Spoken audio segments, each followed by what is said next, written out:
Hello, everyone, and welcome back to Holden's 11. I have a terrific guest tonight, and I can't wait to chat with her. Please welcome Madeleine Holly-Rosing. Hi, Tim. Thank you so much for having me on the show. I really appreciate it. Welcome, I'm Madeleine. afraid my background isn't as nice as yours. Well, we should point out that the reason you have that kind of a background is you have a tremendous amount of followers and backers from your successful Kickstarter campaigns. Yes, so this is storage for foam and bubbles and boxes and tissue paper and little gift box, everything. A little bit of everything. Yeah, you Well, can't see it here, but all the pins, the lapel pins, all have their own little shelves and everything. So yeah. yeah, and by the way, I'm one of your backers. I love your series, and Oh, I thank think you. you bet. I think the pins are terrific, and I also do the. I have the fridge magnets up on my fridge right now. Oh, I know. I have to give credit where credit is due because I was talking to Mike Shea, who does Miskatonic High, and we chat. We've actually never met, but we chat about because he does some cool stretch goals, and so we're chatting back and forth. And I said, I see you doing these magnets. How are that going over? And he goes, Oh my God, people love them. So I said, okay, let's do magnets because that you can put easily into a package. It doesn't weigh much of anything, Right. and people love them. They do. And I use mine. I got my son's report card hung up with it right now. They're so convenient. Yeah. Well, and everybody has a refrigerator, right? So it's something that somehow that became a piece of American culture is that we hang things on our On the refrigerators. refrigerators. I actually had one gentleman tell me that he put one of his magnets on his front door because he had a metal front door. I'll have to check that out. I think my door might be metal. I'll check that out. Well, we have a terrific topic to talk about tonight, and I can't wait to hear some of your opinions. Tonight, we're going to talk about the top 11 historical dramas. And we were chatting a little bit about this backstage, and we've got some really good ones, right? I think so. Yeah. Though I will qualify that top 11 is arbitrary. Right. I'm quick to point out to the viewers that, and it's also not necessarily a ranking. Like number one No. isn't really better than number 9 or anything, especially when you get into things like music and art. This is really just sort of organized into a format that we can chat about it. And Yes. in the end, we'll discuss how it influenced our work. So we'll launch right into number 11. This is from 2013. It's Peaky Blinders. Uh, Um, Great, right? Are you a fan? oh, huge fan. Whenever we run out of things, sometimes you sit down with Netflix and Amazon Prime, he's like, what do I watch? What do I watch? It's so overwhelming. It's like, oh, let's just go watch Peaky Blinders again. Right. And I'm a fan of Cillian Murphy. I hope I'm saying his name correctly.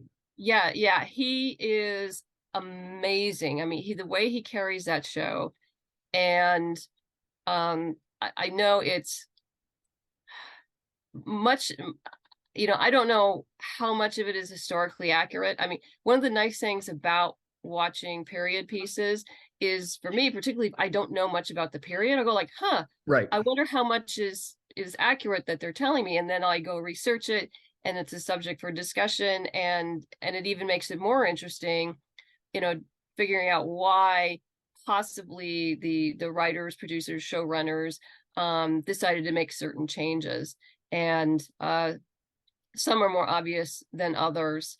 I tend to think that probably they romanticized the Peaky Blinders much more than they were in real life. Right. And just as an aside, he was also great in Boardwalk Empire. Did you see that one?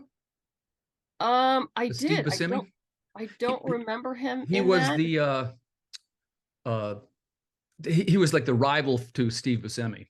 He got Oh, killed. He got killed relatively early on because it's not good to be the rival in these yeah. gangland That's films. probably why. And apparently he has a lead in Oppenheimer, the movie that's Oh, coming out this summer. And I remember I saw his face, and I was listening to the trailer because, Oppenheimer, I'm married to a rocket scientist, so, these things are part of a daily conversation. gotcha. Uh, and I'm going like, oh my God, that's him with an American accent. I've never heard him speak with an American accent, and you can't recognize his voice. Does he sell it? Can he do the American accent? Oh my God. Oh, if you're a Brit Irish, you can do American very easily. And Southern, apparently British actors move into Southern accents very smoothly, to my understanding. Gotcha, gotcha. Yeah. Well, while we're on the subject of British accents, we'll move into, this is number 10, The Crown from 2016. It's, of course, the story of Queen Elizabeth II, right? And Hmm. that is, it's roughly the time period is 1947 until not quite today, or early 21st century, right? Well, it's actually, I think it starts a little earlier. Does it? Yeah, it starts a little earlier because I'm not sure. No, because she became queen, I think, before World War II. I think I could be wrong. Maybe not. I'm trying to remember. No, I think I'm wrong. I think I'm wrong. Um, but I do think it's the Crown started maybe a little. I might be confusing it with other movies because Actually, there's a few, right? And isn't there's this one quite a few. There's also? movies and TV Yeah, shows. if I'm wrong, and by the way, viewers, if I'm wrong, again, chime in the comments, because I often, we talk about a lot of cultural references, and I sometimes get them mixed up. But isn't this also loosely based on the same events in the movie Elizabeth, or not? Um. Oh, or are you talking about the Queen? Oh, you know what? I think I said it backwards. It's the Queen, isn't it? Yeah, it's Yeah, the Queen yeah. because The Crown, of course. Elizabeth is Elizabeth the First. Yeah, the Elizabethan Elizabeth. Yes, yeah, and the two distinctions between the two women is, well, Elizabeth the First actually ruled her country, and Right. Elizabeth the Second reigned. Gotcha. And I have a question for you about this. And this is something that comes up with my daughter and I all the time. And believe me, if she was here, she would leap in to correct my misunderstandings. And my question is this: Americans have always had sort of a fascination with the British monarchy. Yeah, Um, we're why do you, Anglophiles. yeah, Many of why, us are why do you think that Anglophiles. Yeah. is? Why do you think that is? Um, there's I think there's a certain romanticism over royalty, and our celebrities are our royalty here in the United States. Um, but yeah, I think people just tend to romanticize that whole feeling of oh, born of royal blood, and it There's like a mystique. it kind of sounds good. It sounds good on paper, but in real life, not so much. Yeah, there's kind of a mystique that goes with it. And I'm Yeah. always sort of confused by it because, I mean, you can remember a time when Americans were anti-royalty, right? And it's not like it was 1,000 years ago. It was 250 years ago.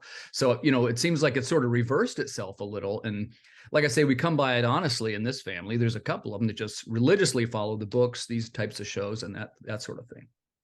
Yeah, well, I am a huge history buff, so I've always enjoyed reading history from countries all over the place. I'm probably more of a Anglophile because that's what was available to me growing up, Right. and just didn't know any better. Right, right. And I'm a little bit that way myself. So, we come by it honestly, right? I'm a armchair historian. I've always been that way. My daughter is a professional historian. That's what she does for a job. She works at the White House. And that's something that, Okay. yeah, when she got her gig, is, she's got a graduate degree in history. I Mhm. said to her, because I'm so smart and I know everything, what are you going to do with a history degree? You need to focus on business and marketing and this kind of thing. Because I'm such a genius, right? Here she gets out of Yeah, school and now she works at the White House. works at the White House. So. Yeah, well, Yeah. I guess So she kind of showed yeah. you. Yeah. What a genius I am once again. So the next one, we're going to focus on a different year. This is our number 9. It's The Last of the Mohicans. This came out in 1992. So we're going back a few years. Yeah, This one, a lot of historical elements. That's the French and Indian War. It's roughly 1757, right? So actually yeah. pre-revolutionary. And one quick thing I wanted to mention, and then I'd love to hear your thoughts. I'm a huge fan of this movie because I love the theme song. I think it is one of the best theme songs out of all the historical movies, even to where I've been in a couple of musical acts, as you might know, I'm a musician, and we sometimes play a cover version of the theme Oh, song. the score. Yeah. Yeah, the score. Oh no, the music is beautiful and it's big and it's romantic. And I know nothing about the French, Indian War. Right. Well, I I mean, guess the weird thing is it makes it very sound little. like they were against each other, but of course it was the French and Indians together in this case. Yeah, yeah. And during that time period, and uh, how they conveniently had this, tall, handsome Anglo guy as raised by Indians. Right, right. Really? And I Really? guess I should Oh, also okay. give a shout out, of course, loosely based on the James Fenimore Cooper novel. The Oh, last, loosely. I've yeah, never read it, but it's not an I easy under read. It's not an okay. easy read. I understand it is not good. Yeah, boy, it's hard for me to. Well, what the heck? We're both writers, right? I always say I don't like to focus on the negatives of things. I'm kind of a positive fella, but James Fenimore Cooper, it's not a novel that you pick up and breeze through because the pacing is it's a struggle to read it, and it's very dense, and even the pacing, it's kind of like, where is he going? And then of course you see the movie and the reverse is true. It's sort of like a Well, Hollywood. yeah, well, they Yeah, just did. It's a romance. it's a It's a romance. It's exactly what it is. historical romance set in the middle of a war and adventure and death and destruction, and that's what movies are made of, and it has absolutely nothing to do with reality. Um, Other than it introduced you to some wonderful performances from Native Americans. Right, who And did a terrific job, oh my Magua. God. Yeah, boy, Oh oh my boy, God. very Yeah. memorable. And I suspect it launched a few careers. Um, but it was nice that they, particularly back in 1992, that they actually hired Native American actors to Right. play Native Americans Yeah, somewhat surprising even for the 90s. for the 90s. I mean, yeah, that was very, very surprising, and um just wonderful. Yeah, I really As enjoyed far that as the one. acting, yeah. One of my all-time favorites. And of course, Daniel Day-Lewis, since we're talking about historical dramas, he was almost on the list twice because I almost had him nominated for, I'm pretty sure he was Lincoln. Yeah, he did Lincoln. He's done a lot of historical dramas. Yeah, yeah, that's true. That's true. I'm a fan of the movie Lincoln, but I was trying to have at least, there's all types of historical dramas. And to be fair to say, we love all of them. Excuse me. Bless you. But I wanted to make sure that we had some that were more representative of action that maybe, viewers might know a little bit about. And the thing about Lincoln, and I'm sure this was an intentional choice, they it's more about the passage of the bill than Lincoln's life. And some Yeah, people would say things like, but that shows the qualities of his leadership that he was able to get this controversial bill passed. And while yeah, I would agree with that, I wasn't sure that it was out of all the things of Lincoln's life that he did, I wasn't sure that was the most compelling material for a movie. yeah. Well, that's up to your producers and directors and people who want to be attached. So Yeah, yeah, yeah. It's still a great movie. Still, people love that one. yeah, no, it was very good. So let's move on here to our number 8. This is something a little bit more modern. It's from 2015, The Last Kingdom. It talks a little bit about the year is 866 AD. What's your thoughts on that one? Um, well, yeah, that's a TV, a streamed TV show. Uh, Uhtred, son of Uhtred. Yeah, yeah. You can actually tell how much that influenced me because the name of my corporation is Queen of Mercia LLC. Right. Okay, Yeah, now I see it. Sure. yeah, yeah. Queen. Not that I am the Queen of Mercia. But yeah, that was the inspiration, and it was just a fascinating show to watch. How England developed, how the Vikings came and their relationship with the English, and of course it's continued on in Vikings, which is the sequel. Yeah, and let's meld these two together because I wanted to thematically. There's a question I want to ask you. And number 7 is Vikings, which of course was originally on the History Channel, Yeah, and it's a relatively analogous time frame, which is 793 AD. And the question I want to ask you is, similar to the British monarchy, Americans are sort of obsessed with Vikings. Yeah. And why do you think that is? Um, I to me, it's possible that they kind of represent in an odd way the Old West, when Oh, things were raucous and wild and fairly lawless, which is actually not true. There were lots of laws, but it's a perception. And yeah, both of them, it's I love watching both of them just because that's another instance where I'll go like, well, in Vikings you had Ragnar and right, all Ragnar. the rest, and then in Last Kingdom you had Uhtred and his team, and then you go and do the research and find out exactly who was who and what how they changed the story to make it work. And for me anyway, the producers I think did a good job. They compressed time, they put certain characters together that necessarily wouldn't have actually known each other or been alive at the same time, but it worked very well. What has been nice I think, just because I haven't seen Last Kingdom in a little while, and I think I saw Vikings Valhalla more recently, Right, which is like the spin-off which or is the the sequel. next sequel. Yeah, Yeah. it's a sequel to Vikings. Is uh when you're at Gattaca, which was a huge trading city during that time period, how multicultural it was. Oh, And that's not just a casting thing. That's actually true. You had people traveling from the Mediterranean, from Africa. They were up in Norway and Sweden. This is what they did. They sold stuff. They were right, right. traders, and so you had to travel. And so it was nice to see uh that aspect of their life come out. And because if you see some of the shots, particularly the more recent, the Vikings Valhalla, where our main cast members are walking through a market area, you'll see people from all different types of ethnicities are there, Yeah. and it's because they were there. Yeah, interesting. That's an interesting take on it. And just a quick aside to that, there's also, are you a gamer at all?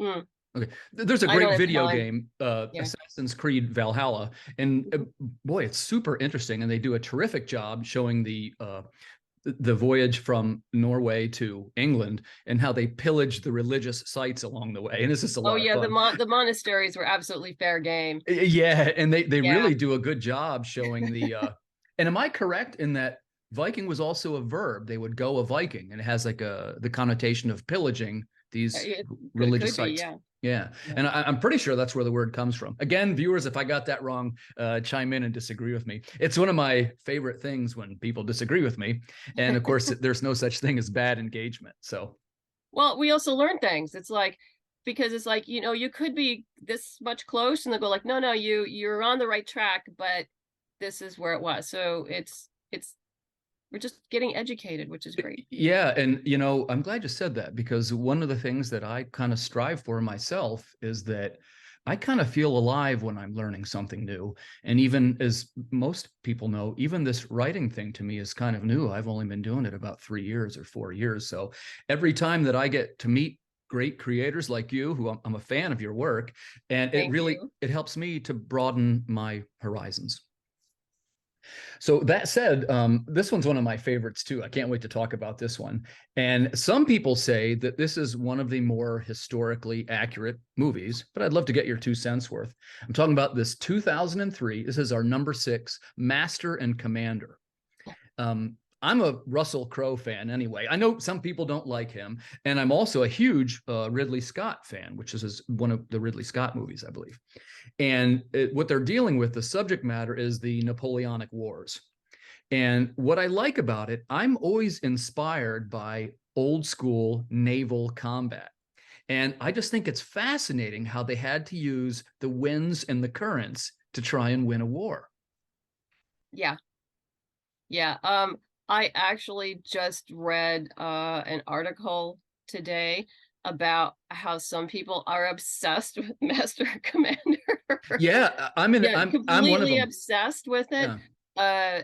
Because I guess one guy said he finally sat down and there was a little a screenshot of a tweet where he said, I don't get this. It was like slow and boring. And Russell Crowe actually responded to him and said, like, hey, this was a beautifully shot movie.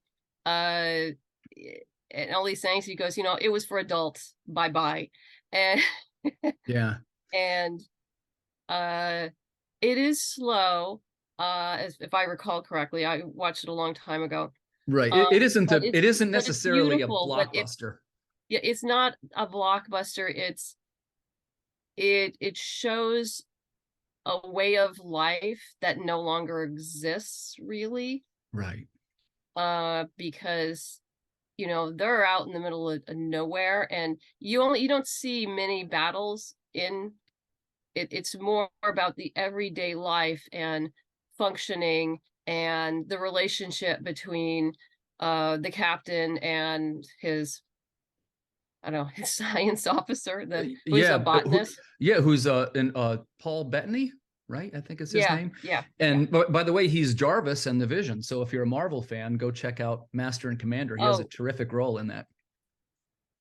It's funny you say that, because I'm a fan of the naval combat stuff and naval history, and there are people that are obsessed with it. I don't know if I would say I'm obsessed with it, but I mentioned earlier my daughter is a historian, and she's her fiance. I guess I could almost say my son-in-law at this point, but he is also really into the naval history books. And at Christmas, we always swap each other these sort of, I'm sure what some people would consider very dry and dusty history books, but they're always terrific to me. And for example, the one that I just gave him, which I thought was terrific, it's called When America Met China.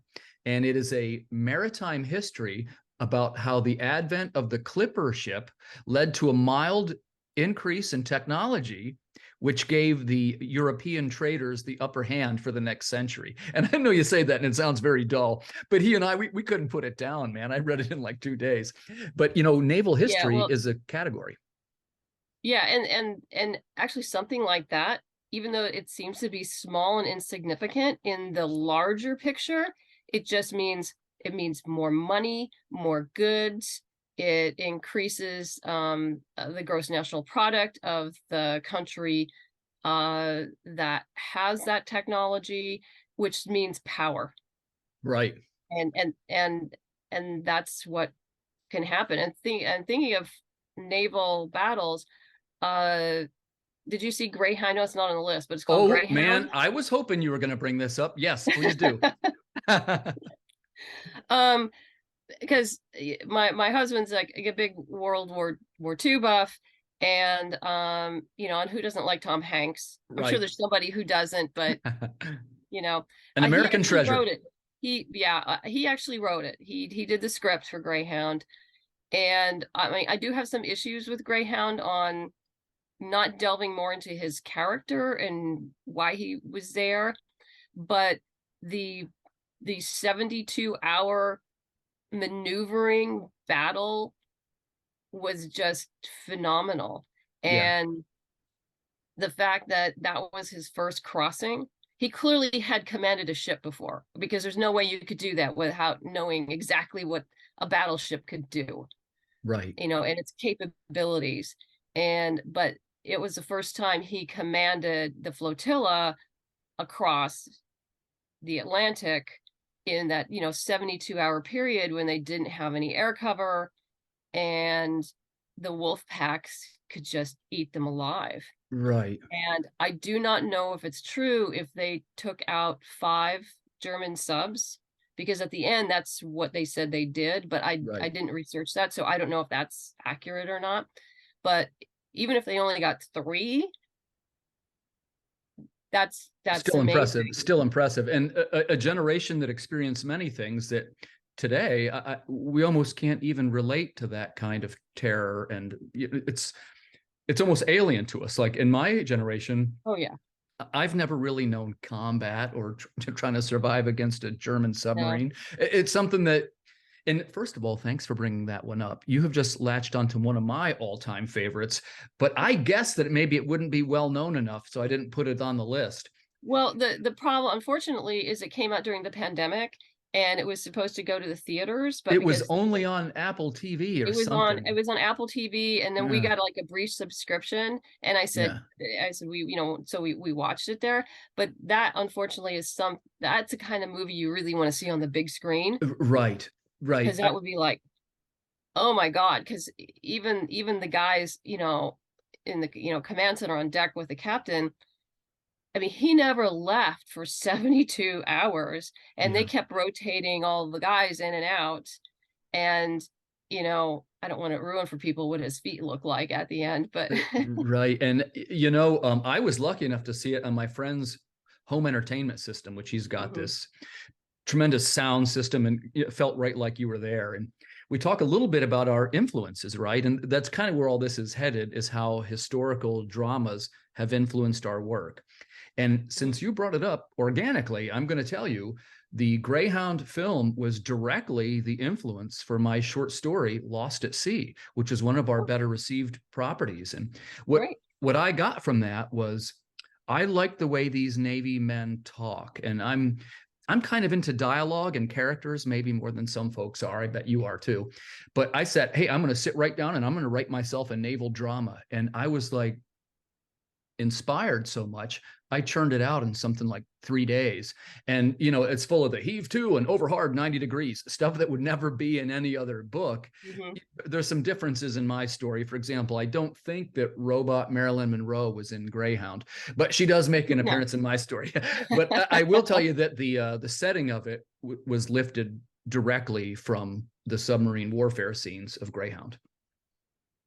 that makes sense. Um, Completely. And I'm sure it was accurate, uh, to the best of their abilities for a movie. Yeah. Um, yeah, I mean, much like Apollo 13, I know for a fact that they were very nitty gritty. They, to the point where the order in which the switches were made, Right. correct. So Which, by the way, since you mentioned it, those are also not one but two honorable mentions for historical dramas in the Tom Hanks field. I yeah, originally had Apollo 13 in there, and also Saving Private Ryan, which were yeah, allegedly very historically accurate. And as you and I were chatting before, that was one of our elements. We wanted to have some things that sort of showed the gritty aspect of history, or the not necessarily romanticized version of history. yeah. And it really depends on who's in charge of the production and how much they care about it. I believe I read after seeing, or before seeing Private Ryan, that they, for the Foley of the men being shot, they actually shot raw meat Oh and my recorded gosh. the sound. Oh my God. And yeah, and I know my mother went and she was just in tears because my grandfather was at the Battle of the Bulge and he was one of the few that survived.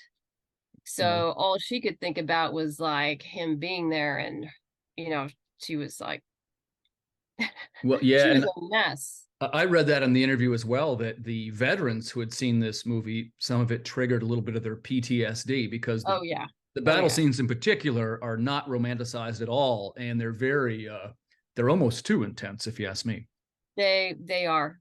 They Yeah. are. I mean, they you at this, if it came out today, it would, they have a trigger warning, I think, Oh, for for sure, for Saving sure. Yeah, Private it's Ryan, because yeah. it's really just, I remember the fella in the Storming the Beaches who gets his arm blown off. And remember, he goes back and he picks up his arm and he's carrying it back to the medic. For some reason, that scene sticks with me. I know, right? yeah, A I little can see grim. why that would stick with you, because yeah, yeah. So Ah, for our next pick, I got some change gears just a little bit. This is a little bit more of what you might call a historical sports drama. This is our number 5. It's from 2003. That's Seabiscuit. ah, And of course, it's a Depression era story, mm-hmm. and featuring Tobey Maguire. Are you a Tobey Maguire fan? Oh, I like him well enough. Yeah, sure. And I love the movie. It was wonderful. Yeah, that's a good movie. A little bit more lighthearted than some of the entries on our list. Yeah, but still showed the dire circumstances of the The time. Depression, right? Yeah, Yeah, the that's depression. Yeah. I'm a fan of a good Depression era drama, and it's something that, again, as I'm fond of saying, one of the reasons why I like historical dramas, it kind of transport you back to a time that I might not necessarily have much knowledge of, or certainly not any Oh yeah, firsthand. absolutely. That's why I love it. Yeah. So, one of the things too is that a lot of the Depression era dramas, again, they try to romanticize the elements of the Depression, which Yeah. it was grim, right? And It was sometimes very grim. Yeah. it's almost hard to imagine today, although I guess we are facing our own current economic struggles. This week we have banks failing and everything else. But there wasn't anything historically analogous to, what was it, at one point something like 40% of the country was out of work and people were losing their homes, and of course you had the Dust Bowl, and it must have seemed to the people living in it apocalyptic. Probably, yeah. I remember my grandmother telling me that she used to make what's called clover leaf rolls. It's the ones you can pull apart in three sections. I don't know if you've ever seen them or not. I Anyway, do. they're, I know they're what you really mean. good. And she would sell them door to door. And yeah, during the Depression. I mean, that's how she made money. And when her husband at the time finally was able to get a job, she could stop baking them, and she didn't bake them again for 25 years because she made so many of them just to survive. Oh, wow. Yeah. Interesting anecdote. How about that? Yeah, and that's why I like these firsthand accounts, because even when you're talking about the Depression, there's very few people still around that can even remember secondhand from their mother or father the stories. But Yeah. my grandmother had some similar stories about that. I'll Oh, share I'll share a I mean, quick one. every family has. I mean, my mother's family was extremely poor.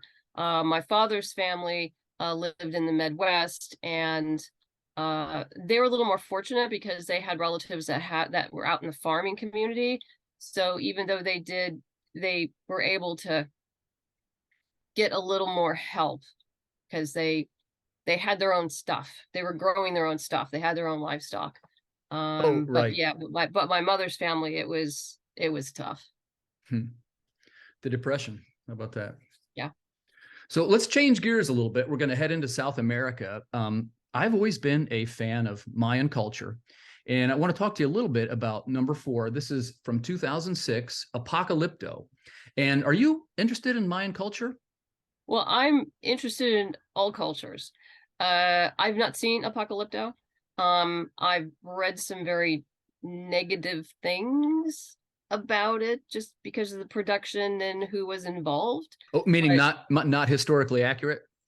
correct. Yeah. And other issues. Um, I've read a lot of South American science fiction. Throughout my life, I would go through phases where like I'm gonna just read South American science fiction, and I would do that one summer. Or I'm just gonna read this kind of fiction, and I do that another summer. I'm gonna read every Charles Dickens, Right, right, and I would sure. just go through these phases where I would read all this stuff. And uh, I guess what interested me most about it was very good. And of course, names escape me right now because I wasn't prepared to talk about South American science fiction. I'm Uh, sure, right. um, We get a lot of weird topics on this show, and that's one of the reasons why I oh like yeah, it. I just You're the remember first there one. was You're the first one to bring up South American science fiction, I'm pretty sure. uh, I just remember one short story I read, and I apologize that I do not remember the author because I read it a long time ago. Um, where a man would be dreaming that he was running every night, and each dream would be a little more, and he realized he was running for his life, and then he realized he was um uh back in the past, his own past in his country, and he was running for his life. and he was being chased, and it was part of a ritual where if he could get to a certain place, he would be safe. But yeah, it was back and forth, and I don't want to ruin it for people, but yeah, it did depict, I believe, Mayan culture. Yep, that's in the movie, by the way. Oh, If okay. it's what I'm thinking it is. There was I was aware that the movie had some criticisms after. I didn't know that at the time. But there's a couple of first off, let me say I'm a huge fan of Mayan culture. I've been fortunate enough to travel a little bit, and I've seen several of the sites and that kind of thing. But Hmm. when they talk about these epic cities that were built, and they, the class system and the stratification of society, you had essentially a society that was not only very advanced, but by many qualifications, very primitive as well. Like when you think of, well, they had all these mathematics and these beautiful cities and pyramids, and what did Yeah. they use it for? They used it for large scale human sacrifice. Like, wait, what? Like the two are very, very dichotomous to us, right? Like you couldn't quite figure out what it is. And I think that they do a good job kind of showing that in the movie. But of course, one of the criticisms was it's not necessarily Mayan. It's a little bit of an amalgam of these of several different types of tribes. So you can't 100% say it's Mayan, but I'd say that when you see the movie, that's the main one that they're trying to bring to mind, more so than the Incan society. But when they talked about it has one of the better endings. And again, we're talking about 20 years ago, so I don't mind about the statute of limitations. Of course, the apocalyptic ending, the guy's running and he's running for his freedom and he finally makes it and he's safe. Well, what's the apocalypse? He sees the ship on the horizon. The Spanish have landed. And here comes the guy with the cross to civilize the untamed land, which of course spelled the end of those societies. Oh, yeah. Yeah. And I get it. Also, sometimes Mel Gibson is not as popular as he used to be. He was the director, but I thought it was very well written, and if I definitely recommend it. It's definitely one of my favorites. So yeah, I unfortunately I have not seen it. So That's cool. So we'll move on to number 3, which are some people call it's from 2013, and it's Lee Daniels, The Butler. And this is a little bit more like it's sort of like, I would call it a White House memoir. And they did a really great job sort of going through the different generations. And I want to say it's the true story, but of course, like many movies, there's some liberties taken with the true story. But it's a man by the name of Eugene Allen, who was the actual butler that lived through these yeah. amazing, amazing historical events. And he sort of had a front row seat because he was the butler. Yes. Yeah, I watched that also a long time ago. Uh, I remember enjoying it. The acting was terrific, and it was great to see a different point of view um of the White House, particularly from the staff, Yeah. and what it meant to them. Um, but yeah, I don't have a clear enough memory to have any kind of social commentary. That's okay. That's okay. We're just chatting. And of course, that was Forrest Whitaker, who, I'm a fan of Yes, he's a him. marvelous actor. He's Yeah, wonderful. he's been in a ton of great things. And give Yeah. him a quick shout out. He's been a bunch of historical things as well. And I thought he did a terrific job. And I thought the script was very good. I think that sometimes historical dramas, the people tend to talk in a way because it's a different time period anyway. They talk in a way that's not necessarily too believable. Like what I mean by that, it sounds written. And I think that in The Butler, the people sounded very, it sounded like somebody you knew that worked at the White House. Yeah, it was less formal. Yeah.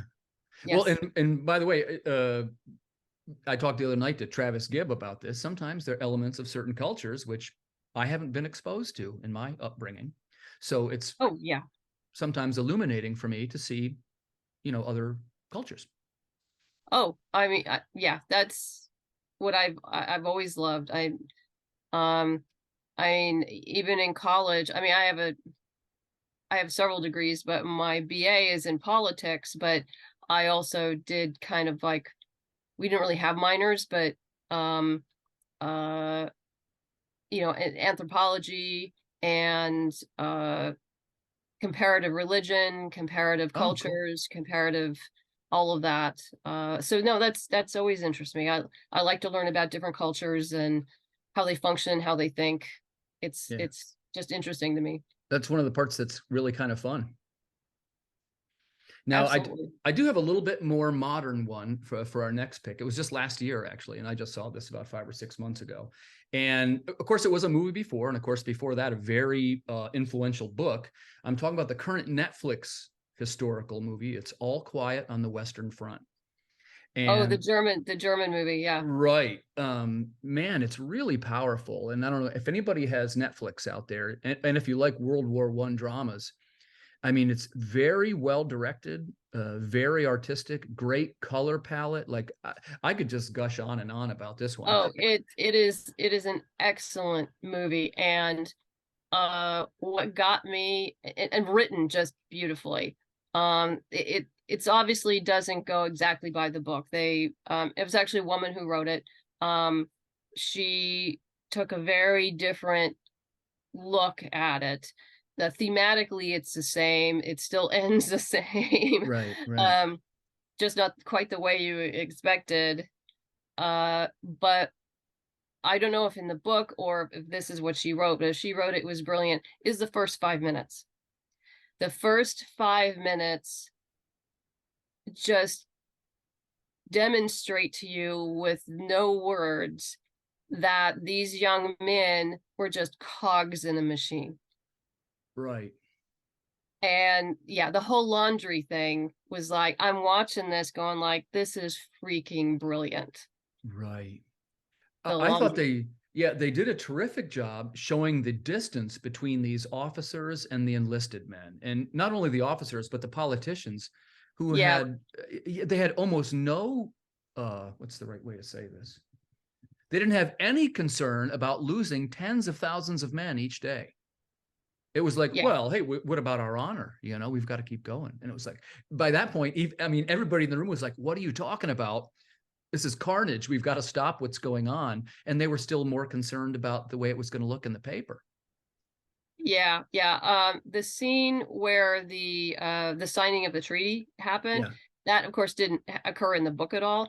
She added that apparently to show the dichotomy between what the men in the trenches were experiencing and the politicians who had food and clean clothes and were warm. And yeah, it was an excellent decision on her part to add that scene, Yeah, I because I agree. think it really added another dimension to the movie. But yeah, it's a perfect movie. There's Yeah. no, but yes, Highly, highly it is, recommended. yeah, it is hard to watch though. Yeah, I Yeah, will I tell tell the you, people. I watch it with my son. I think I mentioned he's a history buff as well. And we divided it into 3 segments. The first thing, he's 15. So I always have some concern about teenagers being exposed to violent content, but Hmm. that's probably just a parent thing. I don't think there's anything there that, look, if they could watch it in 1930, they could probably watch it in 2022. But what I tried to do was, we broke it into segments because there's several places which are kind of a good stopping point, and then we would Hmm. kind of discuss it a little bit because he's very interested in war and he's one of these political leaders at the school and he's in the model UN. My kids are super nerds. but anyway, I felt it was a good educational opportunity for him. And I remember when I was in high school, we did the same thing. We read the book, of course, in those days, and we would take some time and try to digest this information and what it meant for society. Because it's the book's extremely compelling if you haven't read it, and for viewers, as Madeleine said, if you haven't seen this, highly recommended. And just as an aside, I'd like to add the directing is fantastic. Oh yeah, everything about this movie is fantastic. Yeah, like some of the Everything. scenes are like the color palette and the way they shoot it, and like some of it just looks like a poster. It's like, wow, this is really something. It's very well crafted, is what I would say. Yeah, absolutely. But it is tough to watch. So Yeah, maybe not for everybody. correct. Yeah, especially when they're going over the what they called shell shock then, and I guess what they call now post-traumatic stress disorder. syndrome. Yeah. Yeah, some of these soldiers have some difficulties, and I don't want to give too much away in this one because it's still being aired. But yeah, they really go through the ringer, putting it mildly. Yeah. So we're going to advance to our number one pick, okay? And a quick reminder, they're not organized that 1 or 10 is any better. It's just for the format of us talking about it. And this one had a huge cultural impact, which is why I sort of placed it closer to the top. That's from the year 2000. Again, it's the same two that we loved before. It's Ridley Scott and Russell Crowe in Gladiator. I was a huge fan of Gladiator. I love Gladiator. That's one of the movies I can watch over and over and over again. Me too. Over and over again. And what was even more interesting is going and reading about how, Marcus Aurelius and how the movie completely, it's a fiction. It's a complete fiction. Right. Not the most, disclosure, not the most historically accurate of our movies. Actually, maybe even the least historically accurate. Probably the least historically accurate. Because in fact, the Joaquin Phoenix character, the Emperor's son, whose name Commodus. Commodus. Actually, it was very much accepted. He fought in the arena. I mean, the real one did. That was just, he did that because he enjoyed doing it. And most of the time, these battles were not to the death because they don't want to lose good gladiators, because it's entertainment. I mean, right. And it gave us a ton of great lines. One of my all-time favorite scripts. I love the speech in the very beginning before when they fight the Germans, I think it is. And I like the "Are you not entertained?" That's just a great line, right? Oh yeah, so, are you not entertained? Yes. We still say that in the house whenever we drop something. What I did enjoy, and I think was historically accurate, was the battle scenes. The first battle scene against the Germans. Yeah. And apparently the snow just started. That wasn't fake snow. It just started snowing, and it's like, keep rolling. Yeah. As all the snow comes down. And I always wonder, because you saw the battle dog, right? Mm-hmm. And a couple like, well, what happened to the battle dog? And apparently Ridley Scott didn't want the dog to die, so the battle dog just kind of disappeared. So you never found out what happened to the battle dog, gotcha. Who was, of course, Russell Crowe's dog, and right there with him. And but I love the fight choreography. Yeah, because so often you see in these battle sequences these really long, two guys battling out, bada bada bada bada, it's going on and on and on and on and on, when in fact you needed to be extremely efficient at killing somebody, because you had to go on to the next person, because this is exhausting.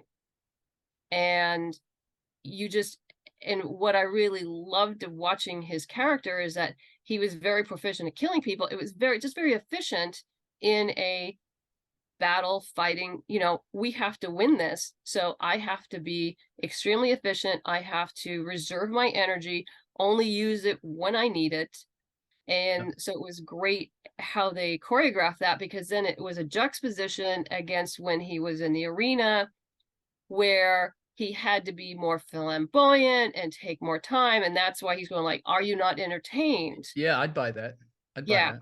And which was part of the arc of changing him and changing his style of fighting, because he's used to like, boom, boom, you're dead, move on. Right. And it was also cool, I thought, how he acted like a general. Like he would say, and I'm going to mess the line up now, but it's something to the effect of, if you want to stay alive, we've got to work together. And he would like sort of unify his team. And that's the first couple. That's how they survived. Yeah. And I'm a Ridley Scott fan. I tend to like all his movies. He's got a couple that are, of course, not historical at all, and a pretty broad range of stuff. But generally speaking, I'd be somebody that I seek out his movies and try and watch them. Yeah, no, they're definitely fun. And I seem to recall another error in that by that time in Rome, there wasn't a hereditary succession. Oh, That they weren't doing that anymore. no kidding. I didn't know that. No, there wasn't hereditary succession. Marcus Aurelius, he actually would select the best person for the job How of about the that? emperor. So the whole hereditary succession thing, that was a fiction as well. And, for a guy, Marcus Aurelius himself he wrote a lot of stuff, a lot of literature, and was extremely well read. And, for a guy who was deep into philosophy, he was also a freaking warmonger and just went out and, conquest was his thing. And then he would go write his very cool philosophies and then conquer, conquer, conquer. Sure. Yeah, I'm especially fascinated by the civilizations that have gone through a collapse, or in some cases, several collapses. There's so many influences coming out of ancient historical epics that we still use today, but you look back there and only the stories survived. Yeah. Yeah. I don't usually talk about this. I actually have an MA in Arabic and the cultural history of the Arabs. And one of the papers I wrote when I was getting the degree was, I can remember it now because I don't think anyone else has, someone said that I should have probably published it, but it was how when the Mongols used Chinese siege craft when invading Iran. Oh, sure. Well, it wasn't called Iran then, but Persia. Persia, yes. And how much Chinese siege craft was utilized by the Mongols.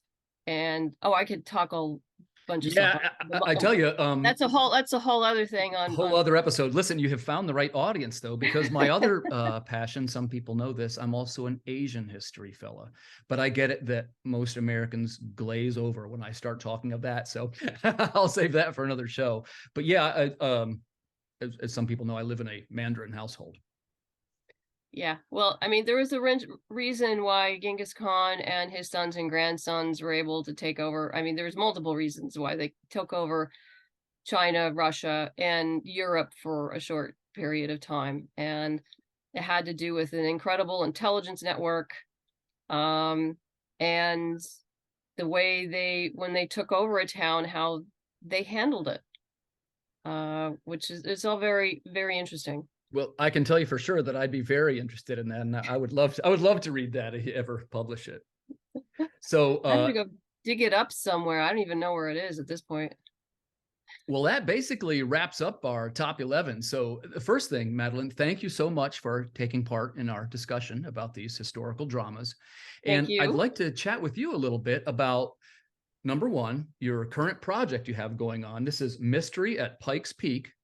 Yes. The first thing I'd like to ask you is, what were your influences when creating this book? Well, Boston Metaphysical in general, overall. Well, as you can tell, I'm a history and science fiction nut, and kind of melding that with together sort of ended up being steampunk. I'm not sure how well, actually, I do know how that happened. I had originally written this as a TV pilot when I was at UCLA Film School, and a friend of mine suggested that it was a straight period piece at the time, and they suggested I develop it in a steampunk world. And I'd heard of steampunk, didn't know a lot about it, so I went and did some research, and I totally agreed with them. So I redeveloped it because it was a good way to bring in more science fiction elements and Right. the paranormal. And this is sort of my homage to X-Files, because I Yeah. originally thought about the idea of, hey, what if we have Mulder and Scully but in the late 1800s, and there is no FBI, they don't have the gadgets that we have today, but yet they have to deal with not only regular detective stuff but also paranormal type detective. Supernatural. Yeah, I get that. Yeah. Supernatural, yeah. And by the way, I feel that was a great choice. There's as I mentioned before, I'm a fan of your series, and I think that for one thing, it's a little hard to describe, right? Like, it isn't necessarily like the other steampunk books. Or No. at least I don't feel that it is. And I have a question I want to ask is I think that you have characters that are a little bit more developed than some characters that you might see in other graphic novels. And my question for you is this: when you're plotting out your books, where do you start? Do you start with the characters and then they sort of progress, or do you start with the plot and then you populate the characters in? Well, at this point, it's the characters, but I've been writing this now for, as someone reminded me, 10 years. Oh, So congratulations. yeah, it all merges together at this point because I've been living with these characters for so long. And bringing them to Pikes Peak, that was actually set up during the first standalone sequel, Scourge of the Mechanical Men. Gotcha. Because at the end, where Tesla ends up going, and so it all kind of fits as everyone keeps changing, and as you know, Caitlin's abilities have been growing ever since her encounter with the shifter in the original 6-issue miniseries, and so everyone has to deal with the shifting changes as her own power it grows, but it also changes, and it's intermittent, and she doesn't quite have a handle on it yet. But yeah, in Mystery of Pikes Peak, I mean, not everybody has an arc because you just in a 4-issue miniseries, you just don't really have time for that. So, try to focus on 2 and but yeah, it's been Boston Metaphysical has been referred to me as more steampunk-ish than steampunk. Yeah, And I'd say that's the case. It's probably more historical than steampunk, I'd say. yeah, I often refer to it as alternate history Yeah. with paranormal, supernatural elements. Yeah, I get that. I get that. How about for Mystery at Pikes Peak, can you tell us a little bit about your creative team that you work with? If anybody would like to give a Absolutely. shout out. I actually have a brand new team, and I still love Gwen, who did our sequels, but Gwen has 2 kids under the age of 3. So that should tell you all you need to know about her Sure. time. So yes, I have a new interior artist. Her name is Elizabeth McKenza. She's doing an amazing job. My colorist is Katie Brown. Troy is back, of course, as my letterer because he's been with me since the beginning, and I can't imagine life without him. I brought in a new cover artist. Her name is Angela Wu, and she's doing all 4 covers for the 4-issue miniseries. And for the first time, we're doing variant covers, which I have not done before. And so I got a hold of Rio Burton and Steph C. So we have a variant cover for both issue 1 and issue 2, and they've just done a stupendous job. It's Yeah. just so much fun watching other people, bring their own creativity to the world. And, I needed to kind of break out of the box and do something different. And not only with my artists, but, going to Colorado and leaving the Boston, the Eastern Seaboard area, took my characters out of their comfort zone, as well as me as a writer. So, introducing them to the West and their perceptions of the West, and introducing to the readers more of the political background of the country.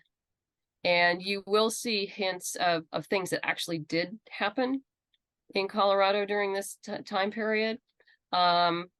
But the main thing that I posited that is different is in the Boston Metaphysical universe, the Chinese Exclusionary Act never happened. Oh, interesting. And what that meant for California, which is why I'm introduced a character called Mai Hui Chao, who's from the Great House Chao from California, and she is a scientist as well, working with Tesla at the experimental station.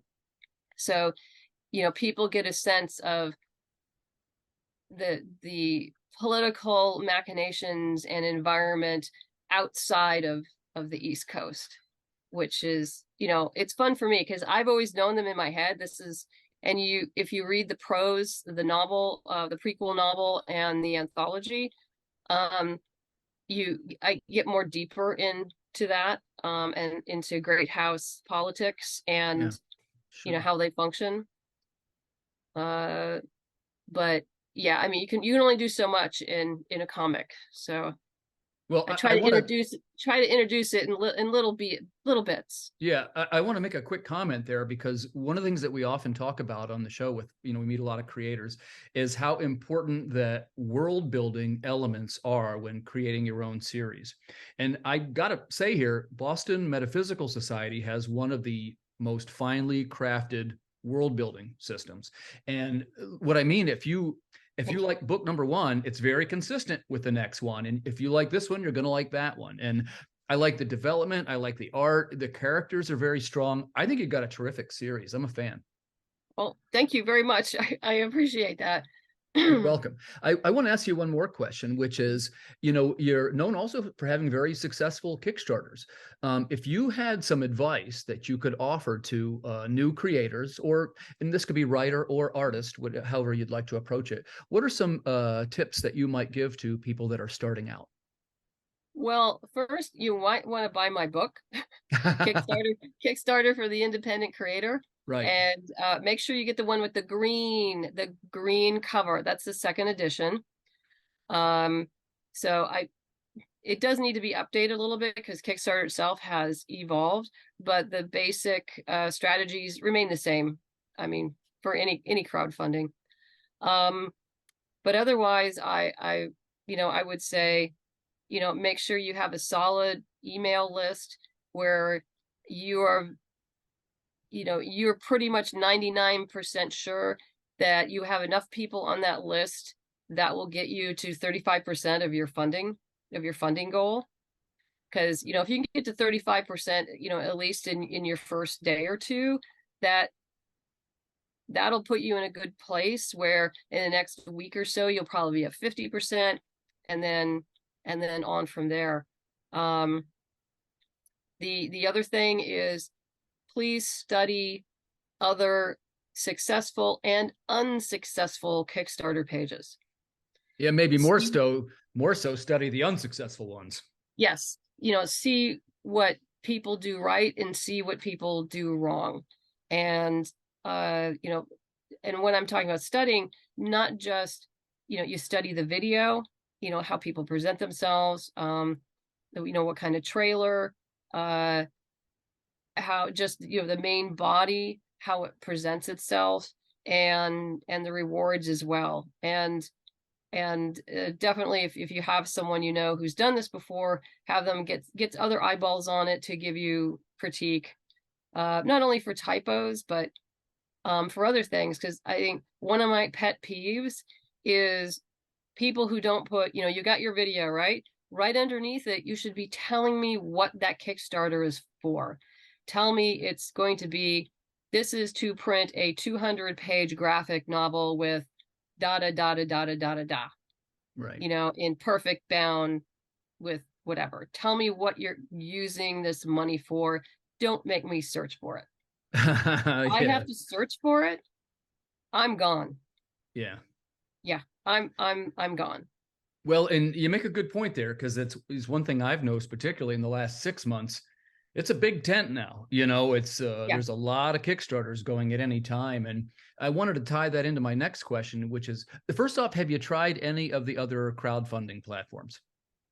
Well, I did the in-demand program on Indiegogo Gotcha. a number of Kickstarters ago. I've run 12 Kickstarters now. At the time, I haven't been back because I found the back-end admin, to be so laborious and just awful that I wasn't going to deal with that again. Plus, continuing a campaign after a campaign, I just don't have time for that. So it's like, once I'm done, I'm done. I'll have a pre-order store now later. And, if you want to jump on board, then great. If you missed a Kickstarter, that's awesome. I've got a web store. I go do cons, all of that. At this point, I would not consider using another platform, and that's because my audience is based here and on Kickstarter. and also the comics category. The comics is a very, very strong category. And as you know, the independent creators, we work together. Yeah, yeah, for And sure. we support each other. We do cross promoting. I mean, you know this, you've done it yourself. Um, I actually, set up before I even launch, and I know other people who are going to launch, and I reach out to them and say, hey, and I start my schedule, cross promotion beforehand. Yeah. Mainly because I only do 2 promotions per update, because otherwise, your reader gets snowblind. It's too much Right. information. Yeah, it is a lot of information to digest. And I Yeah. think you make a good point. And this is, and I'm kind of trying to find my way too. I'm grateful for you to share your experience, because my experience is somewhat limited yet. But, I don't think that, what's a good way to say this? When you start to build your audience on Kickstarter, it might be too demanding to say, hey, now I'm moving over to Yeah, I Indiegogo or think crowdfunder. yeah, I think it's too much to ask of your audience. And I think ultimately it will probably hurt you and your funding goal. Yeah. And that's for comics. So I'll be very specific. Okay, so Madeleine, in closing, can you tell us where we can find you and where we can find your work? Sure. Well, right now I'm on Kickstarter until March 30th for Boston Metaphysical Society, Mystery of Pikes Peak, for issues 1 and 2 of a 4-issue miniseries. Otherwise, you can find me. I have a website, bostonmetaphysicalsociety.com, queenofmercia.com. It all comes into the same place, so it doesn't matter. All gets redirected. Facebook, Boston Metaphysical Society Comic, Twitter, M. Holly-Rosing, Instagram, MC Holly1. Mainly you just need to type in Boston Metaphysical. I'm the only one out there, so it's pretty easy to find. Terrific, terrific. Well, I just want to thank you for coming on the show. I had a terrific time talking to you. Oh, so did And I. I love talking history and stuff. yeah, this is a fun one for me. And, I like the topics that are a little different, and I Mhm. am definitely looking forward to your project. I'm going to share the links below for those of us that are inclined to follow it. And to the viewers, I just want to say thank you again for tuning in. This has been an episode of Holden's 11. I look forward to seeing you next week. Good night, everybody.